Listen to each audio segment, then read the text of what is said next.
धन्य है श्री हनुमान जी। हनुमान जी जगाने का काम करते हैं। दो काम है हनुमान जी के, भूतों को भगाना, राक्षसों को भगाना और भक्तों को जगाना। इसलिए आज का भाव, सोने वाले जाग जा, संसार मुसाफिर, ओ सोने वाले जाग जा, संसार मुसाफिर। हनुमान जी महाराज लंका की यात्रा में आगे बढ़ते हैं। जब तक आप लोग विराजमान हैं तब तक एक दो चर्चाएं हम और कर लें, इसके बाद विराम की तरफ जाएंगे। पर हनुमान जी लंका बढ़े। जैसे हनुमान जी लंका में बढ़ते हैं तो समुद्र के पार होकर के किनारे पर पहुंचते हैं और लंका की शोभा देखी नहीं बनती। चारों दीवारों का परकोटा है, दीवारें स्वर्ण की हैं, उसी के बीच में स्वर्णमयी लंका है। एक बात बोलें, बुरा ना मानना, हमें कई बार देश के गद्दारों को देखकर एक तर्क बहुत याद आता है। एक व्यक्ति ने पूछा, बोले महाराज हनुमान जी जब लंका गए तो बंदरों को क्यों ले गए? हमने कहा भैया राम जी को पता था अगर हम बंदरों की जगह मनुष्यों को लंका ले जाएंगे और कहीं रावण ने कह दिया एक एक सोने के मकान का ऑफर है तो ये पार्टी बदल देंगे। हाँ हाँ, ये राम जी को पता था, इसलिए राम जी नर को नहीं ले गए, वानर को ले गए। कुछ भारत में ऐसे ही लोग हैं जो खाते भारत का है, पानी भारत का पीते, हवा भारत की लेते, पर गाते पाकिस्तान का। एक बात हम प्रार्थना करें, बहुत विनम्रता पूर्वक निवेदन करें, हाथ जोड़ करके, भैया गीता में भगवान कृष्ण कहते स्वधर्मेन धनम श्रेया पर धर्मो भयावहा। स्वयं के धर्म में मरना श्रेयस्कर है दूसरे मजहब के बारे में विचार करने से। इसलिए 100 की सिद्धांत की बात आज कान खोल करके हम लोगों को मान लेनी चाहिए। प्राण चले जाएं पर सनातन डिगना नहीं चाहिए,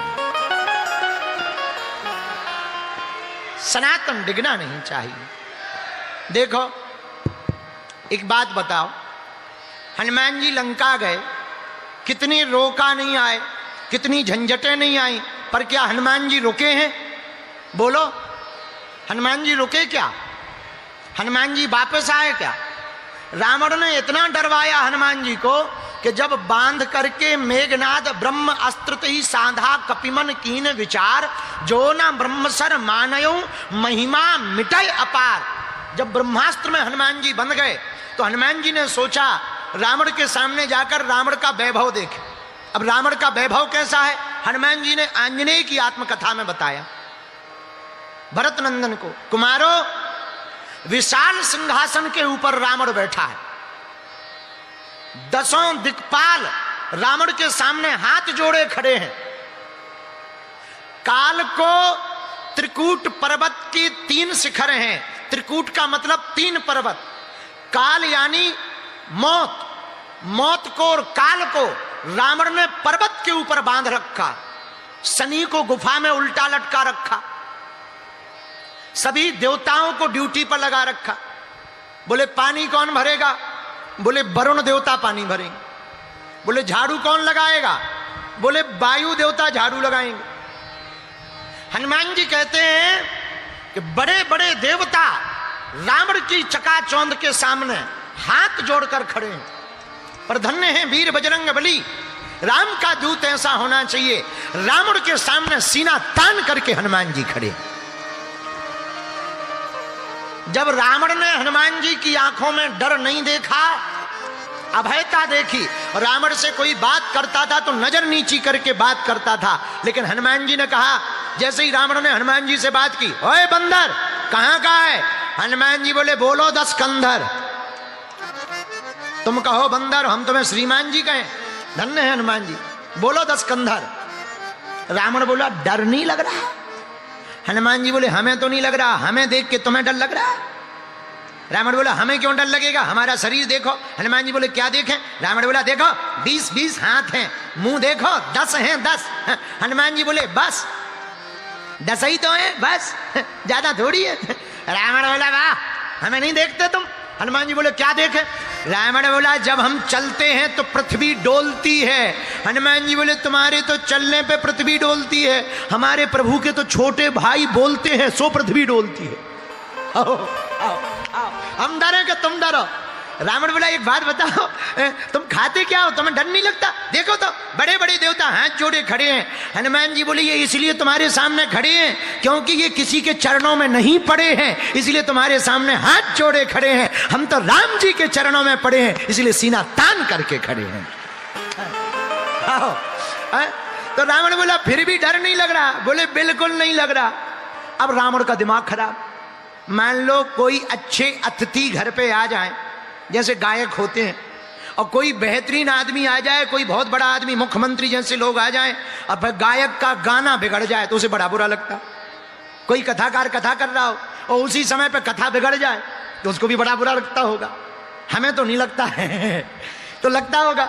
रावण को भी यही कि इतनी सभा जुड़ी और हनुमान जी मुंह तोड़ जवाब दे रहे, तो बड़ा दिमाग खराब हो गया रावण का कि बताओ इसे डर नहीं लग रहा। तो रावण ने तुरंत मौत को बुलाया, मौत इधर आ, हाँ जा बंदर के बगल में खड़ी हो जा। मौत हनुमान जी के बगल में खड़ी हुई। रावण बोला क्यों बंदर अब डर लगा? मौत खड़ी है मौत। हनुमान जी बोले खड़ी जरूर हमारे बगल में है पर देख तुझे रही है। खड़ी हमारे बगल में देख तुझे रही है। तो रावण बोला हमें क्यों देख रही है? बोले वो हम पे कान में पूछ रही है, अभी चढ़ जाए के बाद में। तो किसी ने हनुमान जी से पूछा यहां पर, हनुमान जी आपको डर नहीं लगता? इतना बड़ा प्रतापी रावण, चलत दशानन डोलत अवनी दशग्रीव रावण, जिसकी वाणी इतनी विचित्र है, भुजाओं में बल इतना है कि बड़े बड़े देवता सामना नहीं कर सकते, सूर्य के समान चमकता हुआ सितारा है। वर्तमान समय में चहुं दिशाओं में यह विद्वान रावण है जो 4 वेद 6 शास्त्र का ज्ञाता है, कुलदेवी का आराध्य है, लंकाधिपति है, लंका का राजा है, और स्वयं जगदीश्वर जगदात्मा जगन्नाथ भगवान श्री हरि नारायण की पत्नी भार्या जानकी जी का हरण करने वाला है। इसको देख करके तुम्हें डर नहीं लगता? हनुमान जी ने क्या गजब का सूत्र दिया। जरा कॉन्फिडेंस पाने वाले लोगों, जिनका कॉन्फिडेंस लेवल 0 हो, इस हनुमान कथा को सुनना। हनुमान जी कहते हैं जिसके सिर पर, जिसके माथ पर रघुनाथ का हाथ होता है, वो लंका में भी राम नाम का डंका बजा करके आता। ये हनुमान जी है? सिर पर सीताराम फिकर फिर क्या करना। हनुमान जी कहते हैं हमें किस बात का डर? रावण होगा अपने लिए, हमारे लिए तो हमारे प्रभु कम है। और बात भी सही है। देखो ऐसे समझो, जिसकी प्यास जहां बुझे वही समुद्र है। फिर से सुनो, जिसकी प्यास जहां बुझ जाए वही समुद्र है। यूनान का दार्शनिक हुआ डायोजनीज। डायोजनीज कहता है जिसकी प्यास जहां बुझे वही समुद्र समझना चाहिए। मतलब हमें प्यास यहां लगी और हम तुमसे कहें भैया पानी बताओ, तुम कहो गुरुजी मुंबई चले जाओ, समुद्र भरा है, भयंकर पानी है, ठटरी के बरे। जब तक समुद्र जाएंगे बम